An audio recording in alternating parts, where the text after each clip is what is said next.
Decade ago, but airlines did not start flying the planes until 2017. Seth Kaplan is managing partner of Airline Weekly. That's a publication focused on the global airline industry. Welcome. Let's talk a little bit about this control system. Kind of walk us through what the problems are with it.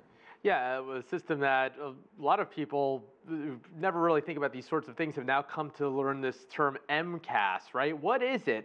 Well, part of what it is something that corrects an issue that used to cause airplane crashes. Mike, you remember some famous crashes in the past. Oh, the Air France crash off the coast of Brazil about a decade ago, or the Colgan Air crash here in the U.S. about the same time, where pilots in a panic did the opposite of what you're supposed to do when a plane seems to be stalling. And they tried to climb too soon. Actually, you're supposed to pitch the nose down, regain airspeed, and come back up. Well, this system was supposed to do that automatically. Instead, it seems to have rather clearly contributed to the Lion Air crash in Indonesia, and likely, as we sort of see more of these pieces of the puzzle come together, contributed to the Ethiopian crash too. That system, by the way, also made necessary by putting the new engines on this plane, sort of changed the weight and balance of the aircraft a little bit.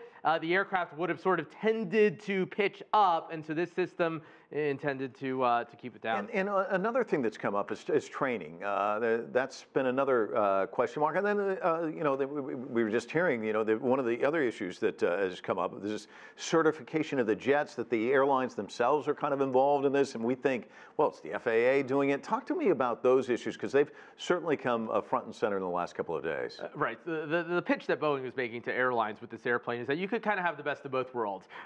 This was, in all the right ways, a new aircraft, better fuel efficiency, better range, but on the other hand, not such a big departure from the old airplane. You could just drop it into your fleet. The same pilots could fly it. They didn't need a lot of new training.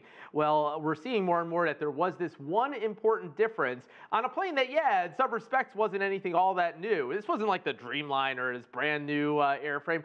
But this one important difference that did change the way the airplane flew. Now pilots are going to have to learn about yet another change, but at least they're going to get that education. In terms of the certification, yeah, we see now, not the only industry where this happens, where a manufacturer is sort of able to self-certify, as it's being called, where you don't always have the regulators over their shoulders.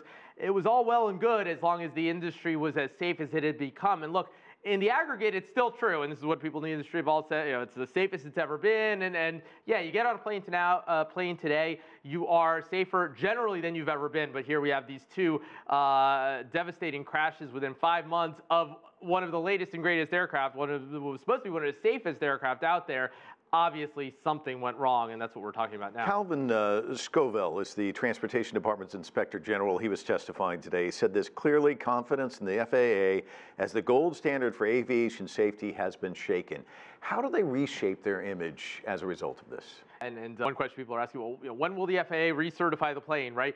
And what's interesting now is that the answer to that question kind of isn't enough. In the old days, yeah, that would have been it. When the FAA says, okay, the plane's safe, everybody around the world would have looked to the FAA for guidance. I'm not so sure it's going to happen quite like that this time. Yeah, they're going to have to make real changes. I mean, this isn't something where it's just a question of public relations. They're going to have to convince airlines and governments and ultimately the flying public around the world that they're not just leaving this in the hands of Boeing. It's partly a resources question. Partly here Boeing was competing for engineering talent against companies, or the FAA rather, competing for engineering talent against companies like Boeing, right?